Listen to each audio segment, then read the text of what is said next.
start with, just what you and I wanted to talk about in this video is I'm a firm believer that if you are still purchasing internet leads, your business will be irrelevant in 5 years.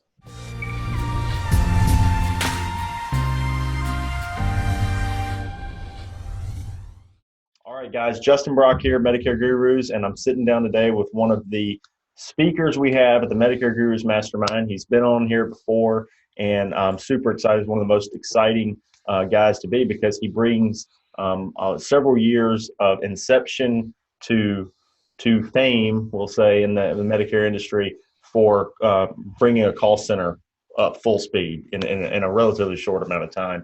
And he's pretty humble because when we talk, it's like he's always talking about how other people are doing better and better than he is. But when you look at his numbers, a lot of us are thinking, man, I wish I had those numbers. So anyway, I'm going to let him introduce himself, and then we're going to get right into it. So Robert Bache, what's up, man? Hey, Brock. Good to see you, man. Good morning. So thanks for having me here, and I'm really excited to speak at the Mastermind. After I see all the speakers, and now I'm hearing about all who's coming, Cantu and Jagger and some other people, I almost feel like I should just go in attendance and have to pay to go instead of you bringing me in as a speaker. But I'm really excited if I can share anything with anyone that helps them grow their business, I take a good value in that. And, you and I were talking about, what should I talk about at the Mastermind? And like you said, a little background for those of you that don't know, I started my own call center about 8 years ago with no outside funding. I own my company. So that's been challenging. So I'm a lot like you guys that maybe you don't want to go and raise money to start an agency or call center style agency. You can do it on your own. It does take some money, but you don't have to sell your soul necessarily like some people are doing to grow their center. So I'll just kind of share with you some insights of what I've learned. My goal is at the Mastermind. But if any of you guys have some ideas of what you guys want to know about, please leave a comment on this post and I'll check it because I'm starting to work on the content for the Mastermind. And anytime, getting your feedback and on what you guys might want to know, I'm happy to share with everybody. But to start with, just what you and I wanted to talk about in this video is I'm a firm believer that if you are still purchasing internet leads, your business will be irrelevant in 5 years.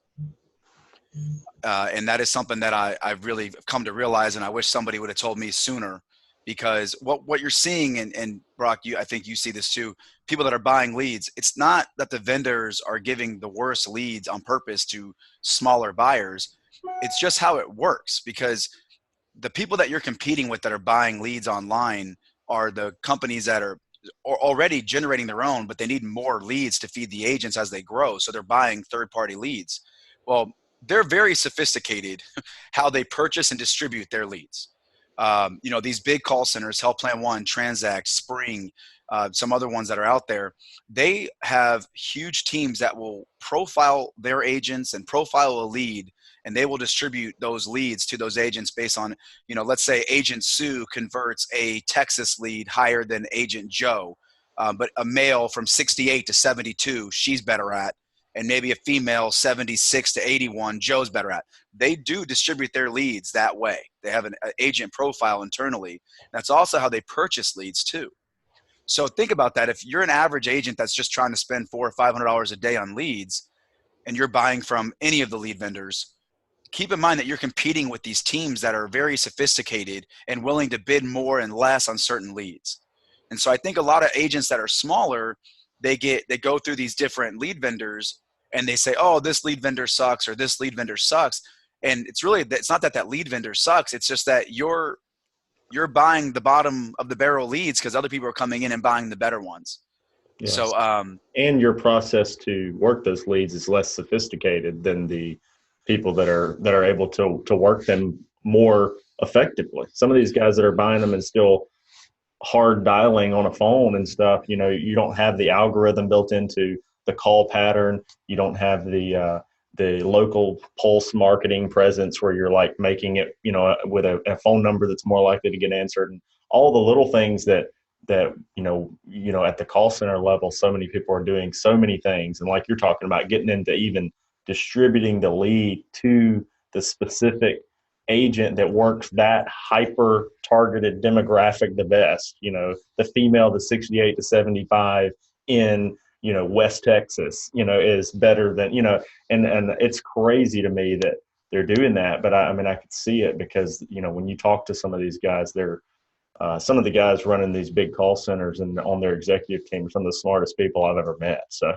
Well, I mean, even on a basic level, so, you have a Mississippi draw. Mhm. Okay. So if you worked for me, I'm going to put you in the Midwest, because you have a draw and so I'm going to have you in a lot of states, but I assure you, because of your Mississippi draw, there's going to be Oklahoma, Mississippi, Texas. Like, you as an agent on the phone by default will do a little better there than maybe if you called New York or Florida or other places. And we have, and we're always guessing as call center owners on that. So we definitely use our statistics to back that. But I can just something on a very front level, like for you, I would just, you would probably do better in those few states in that area than maybe somebody who is from New York and talks like a very fast talking New York person. They Yeah. might have a harder, people in Mississippi might have a harder time talking to that agent than someone like you who has a nice Southern drawl and reminds them of their grandson or something like that. Definitely. I remember calling leads in like Indiana, early on, and I did really well in Indiana because they appreciated the Southern accent. But then I would call a lead in like New Jersey, and And they think you're stupid.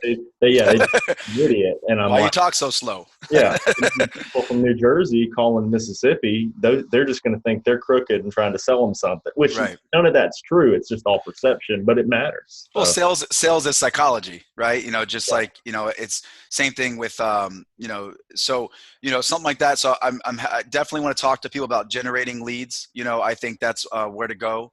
And I might have a solution for people that are looking to generate their own leads that I might introduce at Mastermind. I'm still deciding if it's worth my time for the ROI to help do that. But so we'll see there. The other thing, I talk about is, and people that are coming to your conference are not necessarily a target audience for this, but maybe somebody who needs a little push to come. Okay. To me, I think I have singled down the single characteristic that separates successful people and unsuccessful people. I think I've narrowed it down. And it's really when something is not going your way. So you have a adversity situation. And I kind of break this down on the agent level, but then I've even broken down with my friends like you and other successful people that I know. And when you have adversity, I believe unsuccessful people start with external factors. Taking it to an agent level, oh, it's the leads, they suck, or, I'm not working the right shift, or I got unlucky today. So I think unsuccessful people start external factors are to the reasons to blame for that. To where successful people, we internalize it so if something's not going right, I start with what can I do better? For example, as everybody knows, I market a lot on Facebook. You were sneaky and you shared one of the things I sent to you with, on one of my campaigns. And so, which I didn't mind, but so for example, Facebook has been coming at me really hard the last week or two on my ads. They updated their ad policy. And so, I could have fought, and they told me I need to change this or that. And so I started with myself first. Okay, what can I get more creative on? What can I get better on? I didn't start like saying, oh, Facebook's dead, it's never going to work anymore.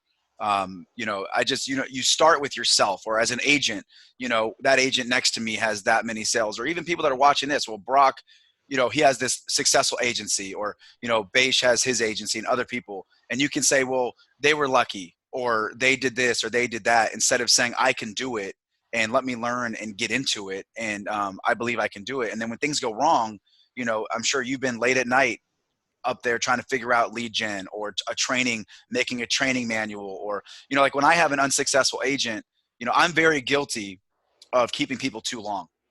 And it's because I definitely want to make sure that I did everything I could do to help someone be successful that works for me.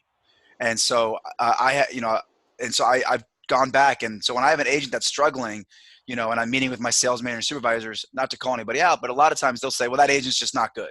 Okay. And sometimes that's the case, 100%. This is not for everybody. Sometimes people are not good at sales. They're not good at this. But I always start with, no, what can we do better, Joe? That's my salesman. What can we do better to my supervisor? Like, what are we not doing well enough? Like, should that agent shadow our top agents? Do we need to bring them in? And do we need to sit with them? Like, what can we do to help that agent better? And I think that I've been successful in life over the last, 8 years building, well, first 3 years when I was selling for someone else, and then 8 years now building this agency, because when something isn't going right, or like I tell you, so-and-so is doing better, it's more of admiration. And it's like, okay, well, I think I can do better too. It's not, well, that's not fair. So-and-so had this or whatever. So I, I would like your take on that as far as, would you agree with that? I think that's the single characteristic that separates people. Definitely. I mean, you look at anybody that's successful in anything. Even you I like to draw any kind of business building. A lot of times it gets drawn back to like at sports and athletics. And I don't think you've ever seen a successful athlete that was successful in athletics that said, well, LeBron James is, physically he's better. There's a lot of people that are built like LeBron James that don't play like LeBron James. They're not putting the effort into it the way he was. I was watching like a Kobe interview where he was talking about how Shaq was this perfect physical specimen, but didn't actually work hard enough to be who he was. He said we could have had 12 championships if Shaq would have just worked hard. Shaq said that. I saw an interview with Shaq, and Shaq said, yeah, Kobe would get on to me, and I would come into training camp overweight. Another player that comes to my mind right now that does that is Joker for Denver. It takes him till right about now to where he can move. Now I want to go drinking with him. The dude looks like a great time. But and to your point, people like that are built like LeBron, like J.R. Smith. Like, why weren't you, not J.R. Smith, Josh Smith? I don't know if you remember him, played for the Hawks. Like, why weren't you LeBron? You're 6'9" and 230, and we're big. I'm big. We've been going to a lot of Grizzlies games lately, and you look at Jaren Jackson Jr. and Ja Morant and Valanciunas. And Valanciunas is actually built a lot like LeBron James. And he's really good. He's great, amazing rebounder. But if he put in more work, because I think you'd find very few basketball players, in that realm that would say LeBron James is not outworking them. Right. Well, and there's a talent factor in life, by the way. Like there is a talent factor, but you can also make up for talent with hard work. And that's the thing is, like, you take a top sales guy, like the top salespeople in the world are a combination of talent and hard work.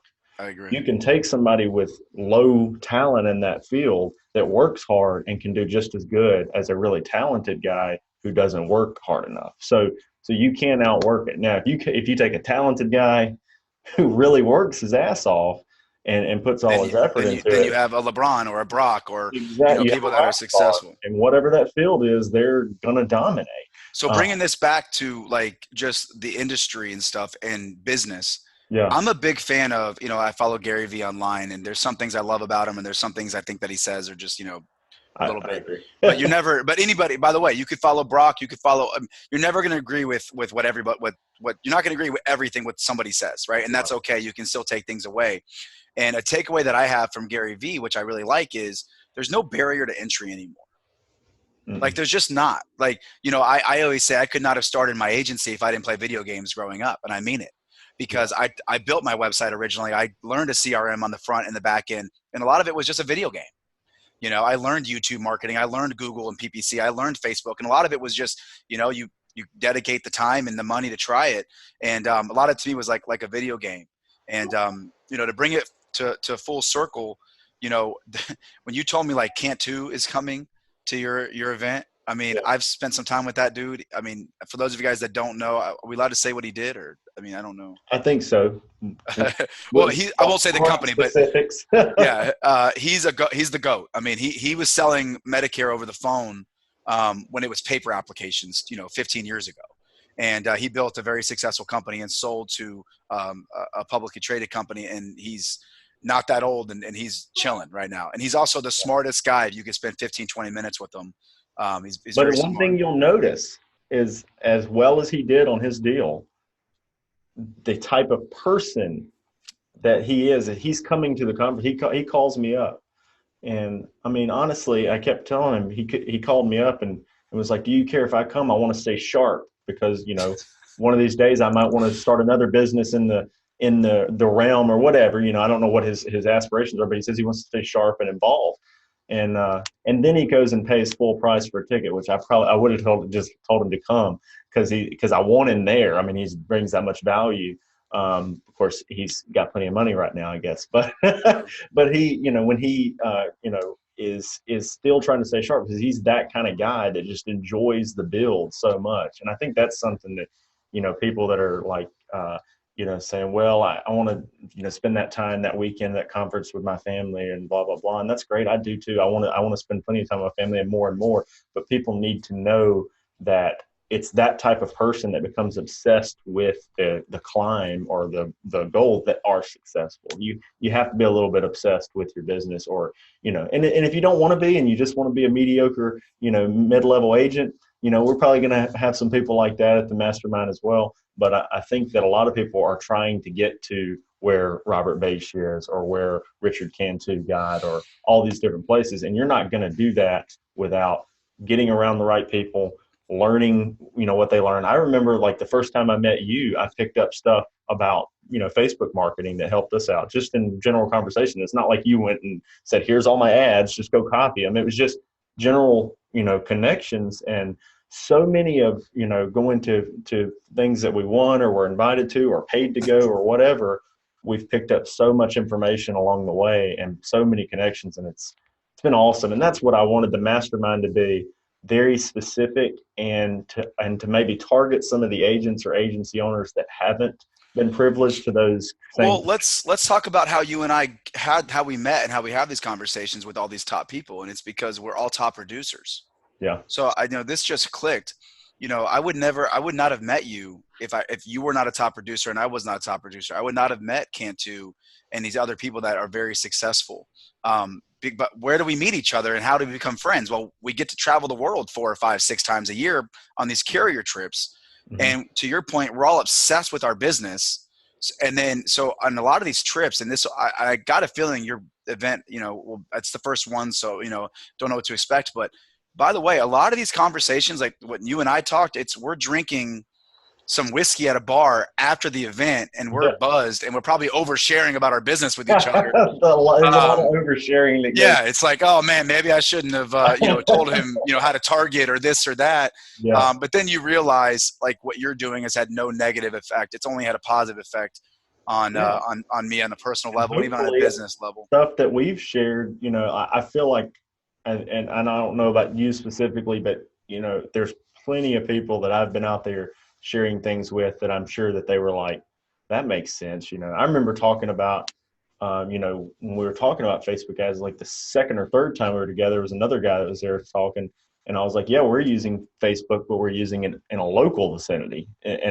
And it was like, it just dawned on this guy, like, oh, I never really thought that you could just use it locally, Oh my gosh, that would be way easier. It's amazing. Yeah, that's a great idea. And so what I've realized is a lot of agents, I'm putting something together that I've told you about low key that I think will really help agents as far as the marketing goes. I kind of did a test thing on Medicare Guru. I made a post about it to ask if people were interested, and I got some DMs about people being interested. So I'll kind of do that. So in closing, I just want to ask again, I don't know what, I'm humbled that you asked me to speak. I'm happy. I have some ideas on what I want to talk about as far as how to develop a marketing budget, how to kind of like lifetime value and then back into cost per acquisition and kind of help people. That took me a couple of years to articulate. I was doing it already, but I just didn't know until, again, I met with some really smart people and they were like, well, yeah, you're doing it. It's just, you don't know the terms for it. So I kind of learned that. So, I'm happy to share that. I am really, what's cool about me and why my agents like to work for me is I still sell Medicare. I'm one of the few agency owners. Now it's mostly referrals or organic stuff. And, I try to pass off as much as I can because I'm building and stuff like that. But, I still think I'm the best at selling a Medicare product. So if anybody wants to kick around some script ideas, or concepts, again, I'm more of a concept guy. When we did that course together last year, I got a lot of DM feedback on my Medigap to Medigap presentation and how it really helped people. And they never really thought of it that way. And I hire agents, and where I'm located, man, we have tons of Medicare call centers here, and I'll get agents that have worked everywhere, and they'll come here and they'll be like, you're the first person that actually, I believe, sells this shit. Like, you're the only one, normally, because let's face it, a lot of sales managers, the reason the sales managers is they're dependable. They know the product. But typically in these organizations like mine, your sales manager is not making as much money as your top 30, 40% of your agents. Right. So, I know what they say, those that can't do, teach. And now I love sales managers. You need them. They're dependable and they know the product and they're good. And they're good agents. But the great agents that are, my top agents, I think I'm bringing one of them to your mastermind, Dave. I mean, that dude, he's making 150, 160 grand a year. I can't pay a sales manager that kind of money.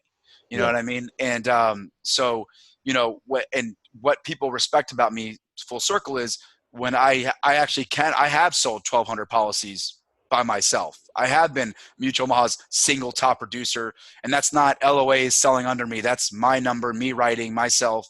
That I've been Cigna's top guy for MedSup. David beat me overall because he sold cancer. David Haas, shout out. Yeah. Number two. So I'm definitely happy to do that, but I don't know if at your event people kind of feel like they already know how to sell it. So maybe that's not something they want me to talk about.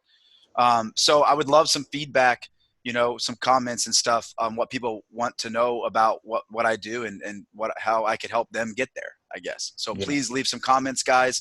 And that will help me develop the content for when I speak. Yeah. Because I'm not really coming to sell anything. I'm coming to help and just, share with everybody. The interesting thing about that, as busy as you are and as much as you have going on, you see the value in coming because you know that more value will come out of it than you would have gotten. Honestly, every time you go somewhere like this, you pull something out of it and you might learn something from somebody else too. Pull one thing. Yeah. You meet one person, you meet one and the people you meet pay dividends sometimes later. You know what I mean? And like you said in one of your posts, some of your best friends are the people in this industry. And it's just reality, guys. Like I always, Brock's he has 2 kids. I have 2 kids. We both married women, our best friends and our wives when we were younger, and we've grown together. And our wives have put up with us working 12 hours a day at times. And so that's just someone you can relate. I mean, literally, I have a Rolodex, old school Rolodex of in my phone where if I'm driving home, I commute home, there's somebody I'm calling. And if it's not my parents to check in, because sometimes I'll go a month without calling my mom, it's somebody in the industry of like, hey, what do you think about this? Or, what are you selling right now? Like, or what do you think is going on with this? Or, man, I'm having a hard time getting my agents to cross sell cancer. What are you doing that's working? Yeah. And it's just a 15-minute conversation. So on the professional level, it's not that we're whoring each other out for information, but it's also on a personal level of, how you doing? You know what I mean? And how's everything going? We enjoy the relationship. I mean, I was saying, really good friends. I mean, if I'm sitting in a room and I'm thinking, okay, if I could hang out with anybody right now, the like top 3 or 4 people that are going to come to mind are probably other people in the Medicare niche of the insurance world. Just because we have so much to talk about. We can talk about family and stuff too, and we have a lot of in common there. But then even when it gets back to professional, we understand a lot of the things that are going on. And I try to hang out with people locally sometimes, and I'm like, yeah, I have really good friends here, but in my head, there's times where I'm like, I want to talk about Medicare, I want to talk about sales, and well, they just people can't relate. You know what I mean? I mean, most people our age, I'll be 35 here in a couple of weeks, so I'll be 35 at your conference, and they just can't relate. I mean, most people are not successful. Like I tell my kids all the time, well, so-and-so's doing this. And I'm like, okay, but if you're doing what everybody else is doing, you're not successful. Like most people. Right.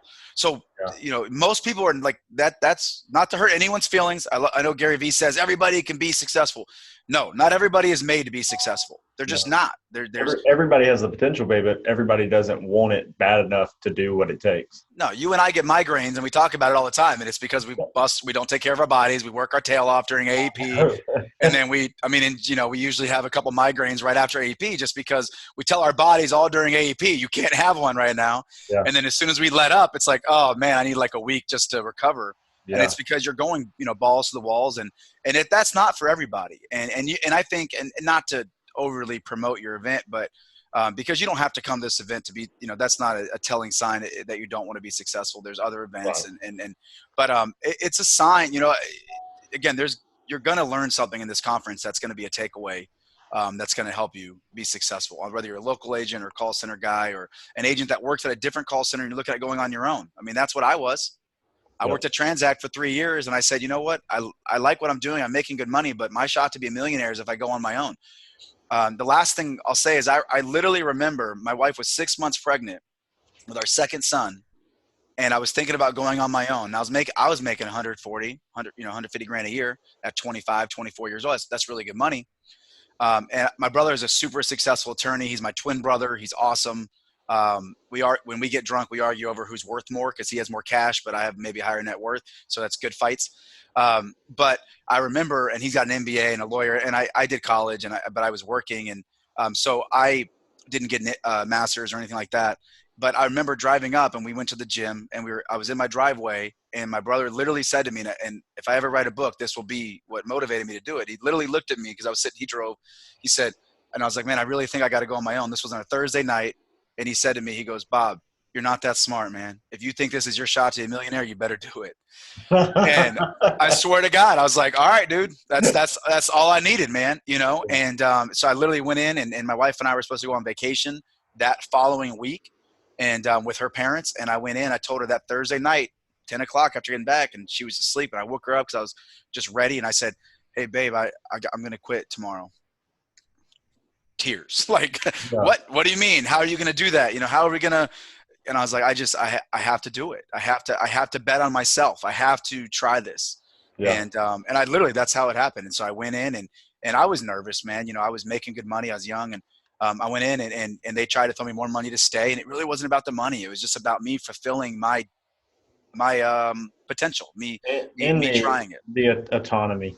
You're the kind of guy that wants to build something that you built, and you have control over the direction that you take it. And I'm that way. I want to have control over my direction and my, life and where it goes. And if I fail, at least I failed, Well, that's the other thing I guess you'll probably hear me say a lot of, and I'm a big fan of failing fast and doing, like, and that's why I'm not a corporate guy. I do consulting with all those call centers I've mentioned, and I work with all of them, and I got a great relationship, and they're all great people. And I won't, so no company naming here, but even when you talk to these guys that have sold their company and now they've got a board and they have all this stuff, and it's just so hard for them to try to do something, if they want to, even as rolling out cross-selling cancer, it's got to go to legal and compliance and all this stuff. And it takes 4 months just to put it in place. If I have an idea, I'm going to try it, and I'm going to put a lot of money behind it if I think it's a good one. And if it doesn't work, okay, cool. What did we learn from it? And that's why you lose, because you figure something out from that process every time. It's such a cliche. It really is. And people say that stuff like, you learn more in failure than you do win. I learned during both. Full disclosure, I still prefer to win and learn. But to your point, you get complacent when you kind of go in auto drive, and you might miss an opportunity. And so when you are, say, struggling or continually, you try an ad campaign, it doesn't work, or you hire agents and it doesn't work. Okay, revamp the training program. Let's try it again. We were the same way. Last year, up until AEP, our call sales were at an all-time high, like especially cancer and dental.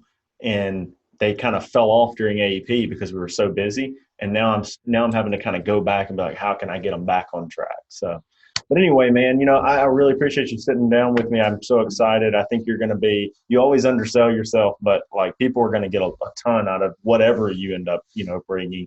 And I have a lot of ideas, and I'll tell you based on what you said, what I think would be the most valuable at the conference, and I'll send you emails about that. But anybody that wants to comment and has their own take of what they would take away, we'd love to do a poll. I may do a separate poll on this with some options after I talk to Bob about it and throw it in the group and see what they prefer of the 3 or 4 super jam-packed valuable things that you could talk about. So because that's my biggest goal is when there's gonna be a ton of great people there that are gonna be speaking. So my goal is when I do speak with the group or stuff like this is, if you guys I hope I can give a group of people one thing, just or 1 or 2 things that they can take away and be like, okay, this will help my business. Now so feel free, like if it is somebody's like, yeah, Bob, give us your educational pitch, give us your Medigap to Medigap pitch. Okay, cool. I'll spend time doing that. If it's, no, I know how to sell, but I want to know more on running a call center. What's your hiring process? What's your what's your profile that you think is a good agent? Like anything like that, anything that people want to talk about, I'm happy to talk about. Cause again, guys, 11,000 people a day turning 65. What they say by 2022, there's going to be 75 million people on Medicare. I mean, Medicare Bob can't do it, can't help everybody. So there's plenty of people out there. That's for sure. Yeah. Awesome, man. Well, we'll talk soon. I know you got to get to a meeting, so we're all busy guys. So I'll talk to you soon, buddy. All right, buddy. Bless you, man. See you. Bye.